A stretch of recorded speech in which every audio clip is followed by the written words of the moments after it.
ቱርካዊው ግለሰብ ለተከታታይ 25 ዓመታት ኢቲካፍ ማድረጉ ተሰማ።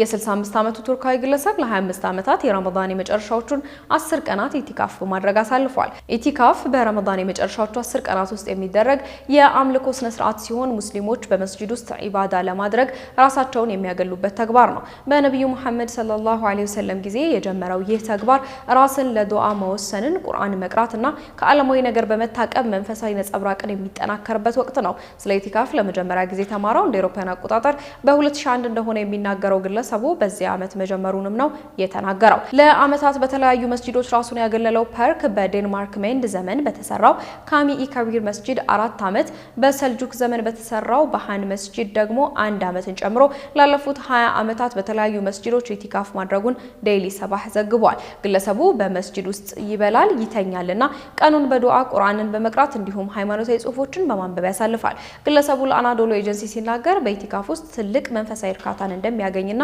ያ ጊዜ ሁሉ ጊዜ በጣም አጭር እንደሆነም ተናግሯል። ለ25 ዓመታት ኢቲካፍን ስከታተል ቆይቻለሁ። ይህን የአምልኮ ስርዓት ለመጀመሪያ ጊዜ ሳውቅ በ2001 ለመጀመር ወሰንኩ ያለ ሲሆን ሙስሊሞች በሁሉም የህይወት ዘርፎች ነብዩ መሐመድ እንደ አርአያ ሊወስዱ ይገባል። ኢቲካፍ አንድ ሰው ከዱንያ ጉዳይ እንዲርቅና ሙሉ በሙሉ ወደ አላህ እንዲመለስ ይፈቅዳል። በቅንነት ሲፈጸም ከመልካም ተግባራት መካከል አንዱ ተደርጎ ይወሰዳልም ነው ያለው።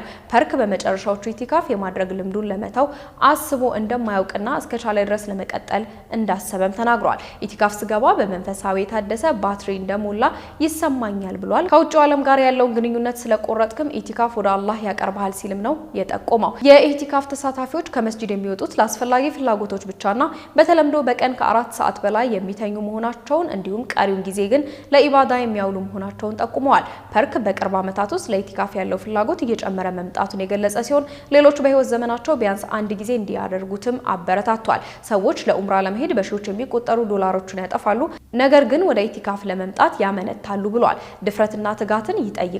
ከዕለት ተዕለት ኑሮህን ትተህ 10 ቀን ሙሉ በሙሉ በመስጂድ ውስጥ ታሳልፋለህ። ለሁሉም ሰው ከልቤ እመክራለሁም ብሏል።